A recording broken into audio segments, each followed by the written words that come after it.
Hello everyone, and welcome to the Peddling Prince's Podium. I'm your host, John Ardelli, and today I'm covering another ACORN rally. Today they're doing a protest about the increases in power rates at Nova Scotia Power over the last several years. Ever since the company was privatized, it seems like they keep increasing our rates, but not giving us any more service for all intents and purposes. All the money seems to be going to their executives. And of course, this is something that kind of affects the podium directly in a way, because without power, I couldn't do this show. So I'm looking forward to seeing what they have to say about this.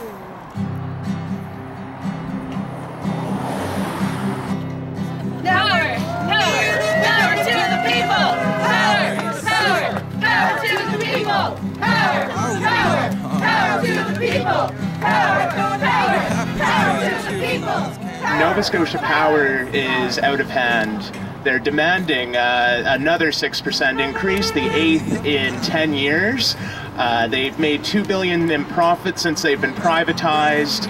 None of that is going back to Nova Scotia, Cape Breton communities, and that is outrageous. The same week they announced this, they announced pay raises for their executives and threw themselves a party at taxpayer expense. So while the rest of us were struggling with our power bills, here is what the Emera and Nova Scotia Power executives made last year.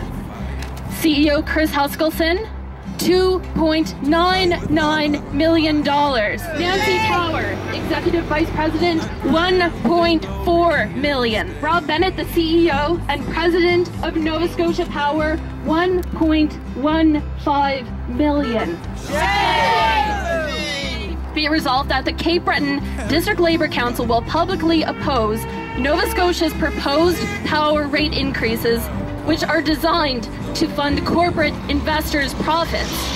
Because Nova Scotia Power has had 6 rate increases ranging from 3.3% to 9.4% in the last 10 years, and workers, their families, and our communities are feeling the squeeze. Because Nova Scotia Power is dragging its feet on developing new green technology and creating green jobs.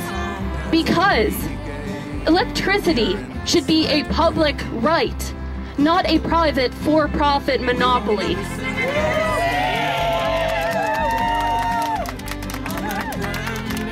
But it does not have to be this way. Public ownership is the only way that we can move forward in this province, because so much depends on power rates. The price of food is determined by this. Transportation, whether or not people can get to and from their jobs, everything. Not to mention, with the weather in this province, we can't really afford to put people's rates in the hands of a private for-profit monopoly that gets guaranteed rates of returns on the backs of our power bills. So we demand a democratically controlled public utility where rates are based on the cost of generating power, where investment in green energy and jobs is a priority and not putting profits and returns into projects outside of the province. We can move forward on this, but we need to put pressure on the Dexter government to return this utility back into the control of the people. Across the province today, in communities Bridgewater, here in Cape Breton, in Halifax, people are gathering to oppose the ridiculous profiteering and gouging of Nova Scotia Power and Emera. What we're seeing is Nova Scotia Power, of course, was privatized in 1992 by the Tory government. We've seen a guaranteed rate of return for these corporate profiteers. But today at 2 o'clock, there's a shareholders meeting for Emera, the corporate owner of Nova Scotia Power since 1992. It's taking place at the Marriott Hotel in Halifax. And so at noon today, there's been rallies in Bridgewater in the South Shore, here in Cape Breton. At 2 o'clock, people are gathering in Halifax for a mass rally on a Halifax pier, and are going to be singing Barrett's Privateers, remade into Emera's Profiteers, on the Halifax pier before they march to the stockholders meeting. God damn them all. We were told the plan would mean that costs would drop, we'd get a deal. Shed no tears. Now we're poor and broke on a Halifax pier, still fighting Emera's profiteers. I think it's absolutely ridiculous what they're doing to the people while they're all giving themselves the big raises. And I think it's time that something is done about it. I'm a senior, I own my own home. If things keep going the way it is, I'm going to have to give up my home. And it's time somebody's doing something. People are starving because of this. The power's taking all their money away. It's either power or there's food or it's rent or something that's taken away from them. You can't get ahead. There's no increases in our monthly paychecks that we get from the social services.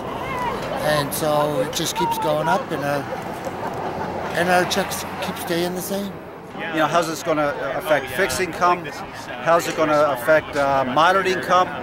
So it's this greed. And maybe this is the time, you know, when people do come together, show that maybe we do have a little bit of power. Maybe some say in the rights of the people. There's no way this should be a monopoly.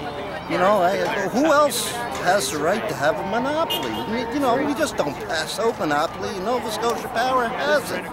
You know, it's time to take it away. If Nova Scotia Power wants to, you know, keep on going, then we take the monopoly and we let other people come in here that want to sell us fair prices for electricity.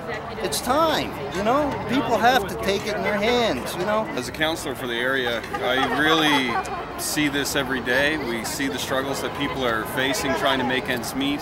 The cost of power has skyrocketed in the last number of years, and many people are starting to make decisions, some very difficult decisions on how they can really live their lives. You know, the cost of power has been something that has really affected families. It's important that we get the word out and that these events happen to bring awareness to the fact that Nova Scotia Power really has to take the taxpayers into account. The increases are so significant now that people can't bear any more cost.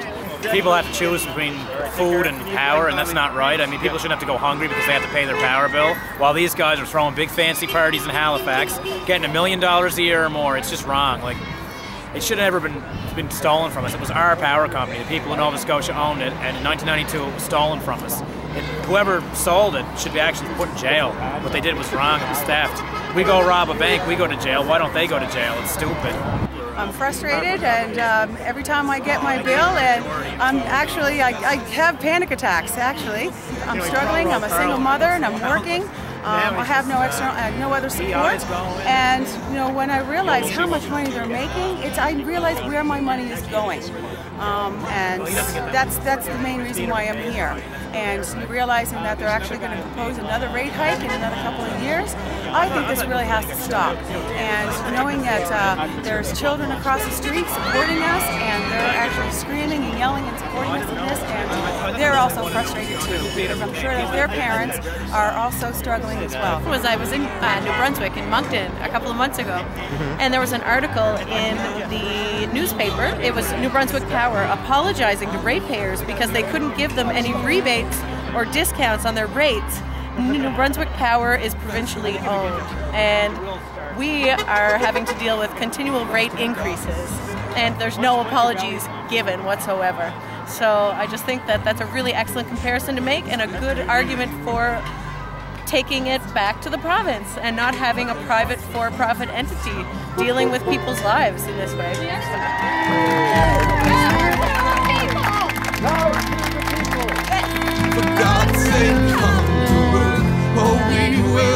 The politicians back in 1992, when this utility was privatized, came out of the woodwork and had to justify to people why they made this decision back then. When people feel that they're on the defensive, you know that you're winning. And we can keep this up, because this is one that we can win.